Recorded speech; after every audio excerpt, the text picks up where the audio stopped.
सर्वप्रथम भारतीय जनता पार्टी की आलोचना करने वाले आचार्य प्रमोद कृष्ण ने बुढ़ापा आते आते भारतीय जनता पार्टी का दामन थाम लिया है। इस प्रकार कीचड़ उछालकर पलटूराम समय की नज़ाकत को समझकर पलट जाते हैं। लेकिन आचार्य प्रमोद कृष्ण के समर्थकों ने कहा कि ये ढोंगी लोग हमेशा ढोंग रचते रहते हैं और इन बहुरूपियों का कोई अता पता नहीं है कब कौन सा रूप धारण कर ले। ये लोग राम भक्त और देशभक्ति का पाठ लोगों को पढ़ाते हैं, खुद का पता नहीं है, यानी खुद अपने गिरेबान में नहीं झांकते कि हम क्या हैं।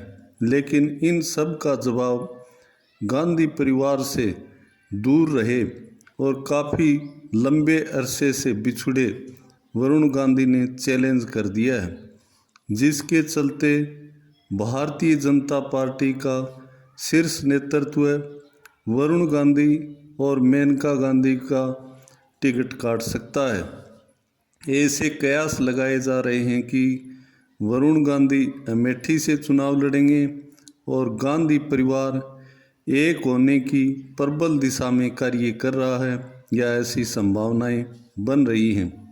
वरुण गांधी ने कहा कि हमें टिकट की चिंता नहीं है, हमारी टिकट चाहे काट दी जाए, हम जनता की सेवा करने के लिए राजनीति में आए हैं, हमें कोई लोभ लालच नहीं है। हमारे गुरु ने हमें सिर्फ एक ही बात सिखाई कि जनता की सेवा करना ही मनुष्य का सबसे बड़ा धर्म है। इसलिए राजनीति में आए हो तो जनता की सेवा करना और जनता की सेवा करना ही सबसे बड़ा धर्म है। इसलिए वरुण गांधी ने कहा कि जनता के साथ अन्याय नहीं होने दूंगा, चाहे इसके लिए कुर्बानी देनी पड़े। हम कुर्बानी देने के लिए बने हैं, जनता के हितों पर कुठाराघात नहीं होने देंगे। हमने देश की आज़ादी की लड़ाई में भी बहुत सारी कुर्बानियाँ दी, हम पीछे नहीं रहे और हमारे दादा परदादाओं ने भी इस देश के लिए बहुत कुछ किया है। यानी हमारी हर पीढ़ी ने इस देश के लिए कुछ न कुछ किया है और हम भी उनसे पीछे रहने वाले नहीं हैं। और अब जब देश आज़ाद हो गया है तो इस आज़ाद देश में भी हम पीछे नहीं रहेंगे। आज नरेंद्र मोदी सरकार युवाओं के साथ में धोखा कर रही है। आज युवा है वो दर दर की ठोकरें खा रहा है, पढ़े लिखे युवाओं को रोज़गार नहीं है, वो दर दर की ठोकरें खाते हुए भटक रहे हैं और इस प्रकार से उनके साथ में अन्याय हो रहा है। जो कि देश का भविष्य है वो अंधकार में होता जा रहा है। आज देश की जो किसानों की ज़मीनें हैं वो नीलाम हो रही हैं, वहाँ पर सिंचाई के स्रोत हैं वो सिकुड़ रहे हैं और खेती है वो घाटे का सौदा बनता जा रहा है। खेती के अंदर जो बीज डाला जाता है वो सरकार के द्वारा दिन प्रतिदिन महंगा कर दिया गया है। इसी प्रकार से उर्वरा जो किसानों के द्वारा डाली जाती है खेतों में, उसके ऊपर जीएसटी लगा करके सरकार औने पौने दामों में बेचती है, जो कि किसानों के हित के साथ में कुठाराघात है।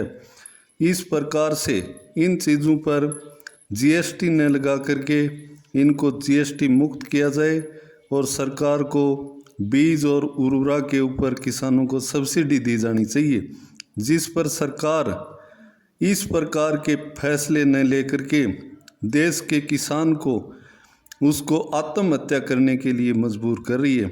आज देश के किसान के हालात हैं वो बहुत बुरे हैं और किसानों को जो कृषि ऋण के लिए जो व्यवस्था दी गई है वो बहुत ही पेचीदी है, जिसके अंदर किसानों के द्वारा वो कागजी कार्यवाही है वो ही पूरी नहीं की जा सकती, क्योंकि उसके अंदर ऐसी शर्तें लगा दी जाती हैं कि किसान है उसको पूरा नहीं कर पाता और कोई किसान यदि पूरा कर पाता है तो उसका किसानी के अंदर घाटे का सौदा हो गया तो उसकी जो ऋण लिया हुआ है वो यदि नहीं भर पाता तो उसकी ज़मीन नीलाम की जाती है। तो इस प्रकार के निर्णय सरकार के गलत हैं।